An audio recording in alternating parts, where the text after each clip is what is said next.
G'day, legends. So let's talk about Alex Pereira, okay? All of this Alex Pereira news sort of led up to UFC Edmonton. Then we had UFC Edmonton, and a lot's happened since then. We haven't had a chance to catch up. So let's talk about what was going on with his little phone call emoji. How come he said he was going to fight at UFC 310? When are we going to see him again? When is his next fight going to be? Let's talk about all of that stuff in this video. And let's start off with running through the timeline of Alex Pereira saying that he was available to fight at UFC 310 and then saying that he wasn't, okay? So we found out that the main event fell apart when Belal Muhammad got a bone infection, right? And now there needs to be this scramble to find this new main event, which we still have not found yet.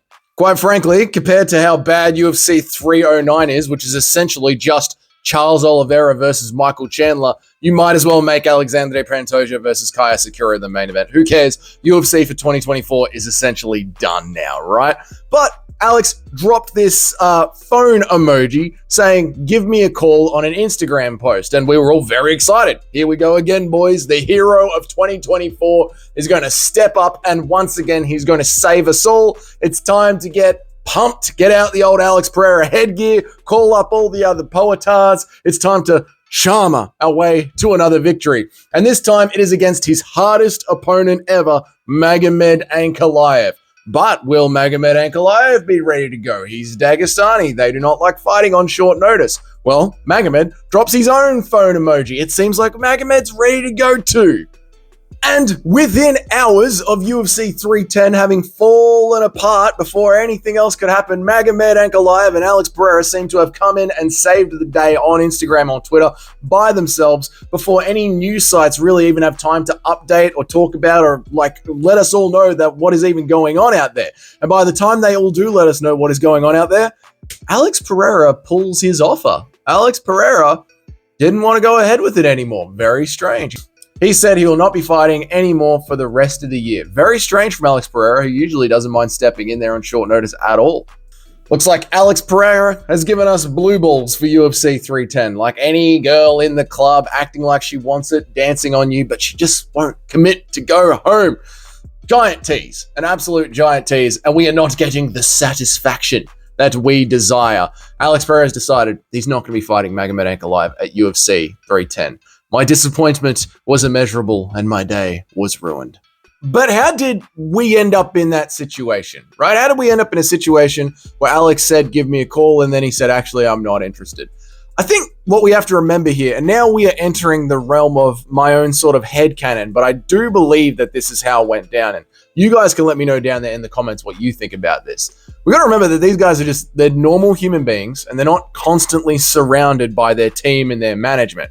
They're just like us, you know, sometimes they're just hanging around at home, scrolling, taking a shit, just chilling. You know what I mean? Just normal human beings.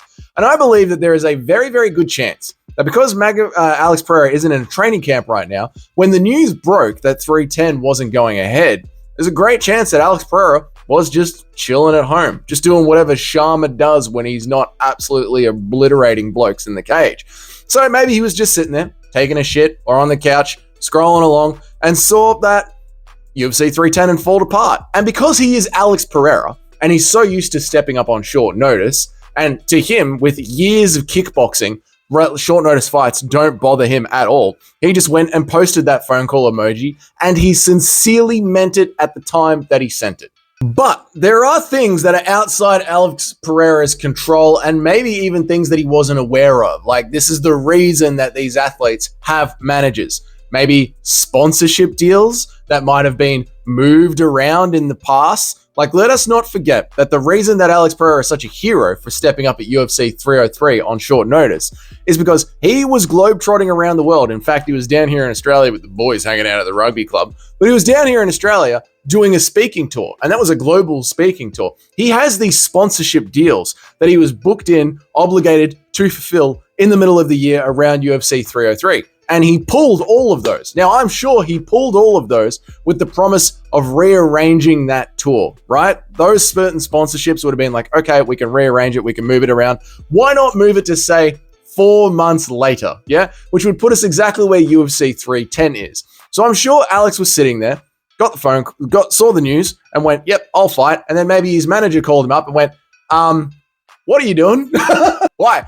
Why are you saying that you will fight at UFC 310 when you're meant to be anywhere else doing any number of sponsorship deals. You can't just keep canceling on these sponsors and going in there and fighting whatever you want. You have to do this. Now, that is what I think happened. I think that makes the most sense. And then the speculation takes over, well, what is next for Alex Pereira? When are we going to see him again? This is one of those crazy times in the world where I think we need to believe Dana White. I know that scares you as much as it scares me, but I do think we need to believe Dana White for one reason. We need to see what happens next. And I think we need to see what happens next between Jon Jones and Stipe Miocic and who walks into Dana White's negotiating room after that fight. They have already said, both of them, that they want to retire. In fact, as of checking Twitter just before watching this video, it turns out that Jon Jones' management team has doubled down on the fact that they want to retire. Now, let's just park Alex Pereira for a second. I think that is just posturing. I think Jon Jones and Jon Jones' management team are now very aware that they offered Francis Ngannou $7 million to stay in the UFC to fight Jon Jones, right? So they know where the UFC's price tag ceiling is for heavyweight fights. So I do believe that Stipe or Jon, whoever wins that fight, is going to sit down with Dana White and ask for a lot of money. And Jon Jones is already positioning himself to be that guy and ask for a hell of a lot of money with the threat that I'm going to dip out. Well, Dana White and the UFC have got this other thing in their back pocket, which is called Alex Pereira, the light heavyweight champ, and Tom Aspinall, now I guess we could elevate him to the undisputed heavyweight champ or the interim heavyweight champ, fighting for the undisputed heavyweight title. That is going to be their counter negotiation to whatever Jon Jones and Stipe Miocic come at them with. So essentially, Alex Pereira is now on hold as a bargaining chip, I believe. I believe he can't fight Magomed Ankalaev in December because he may be facing sponsorship deals from everything that he bounced on and dipped on at UFC 303. Or maybe the UFC have told him to just park it and hold his horses. We need you to wait. You're a company man. Now the company is asking you to just wait. Could be one of those two things. And Dana White is keeping Tom Aspinall and Alex Pereira in his back pocket for when Jon Jones or Stipe Miocic walk into that room and ask for that big $7 million. So unfortunately, in the words of Dana White, when are we going to see Alex Pereira again? We're going to have to wait and see. It really does depend on, let's face it, Jon Jones is probably going to beat Stipe Miocic. It really does depend on Jon Jones. Is Jon Jones going to fight Tom Aspinall, or is he going to do what he's done in the past? Is he going to duck Dominic Reyes, not have bulked enough in time to catch Francis Ngannou before Francis Ngannou dipped? Is he going to continue to duck like he's ducked Tom Aspinall? We don't know. Is Jon Jones going to do what he's always done, or is he actually going to grow a set and get into the cage and fight a proper contender? We will find out in a couple of months, but I do think that is where we are at with Alex Pereira now, just by going off my read of the land. So, like I said, the second half of this video is all just my opinion, not exactly the facts of what's going on out there. So you let me know down there in the comments. Why do you think Alex Pereira dropped a phone call emoji and then instantly turned around and said, actually, I won't be fighting for the rest of the year? Let me know that down there in the comments. If this is your first time here, g'day, my name is Dougie. I try and make an MMA video every single day. I try and go live about 3 times a week. Hit that subscribe button if you want to check all of that out. And if you want to know when I go live, there's a little bell button next to the subscribe button. That way you'll get a notification when I go live. To the rest of you out there, thanks for watching all these videos, guys. If you're on board with the channel and you want me to keep dedicating more time to this channel, hitting that like button is a massive way to support the channel. And until then, I'll see you all in the next video. Have a good one, boys.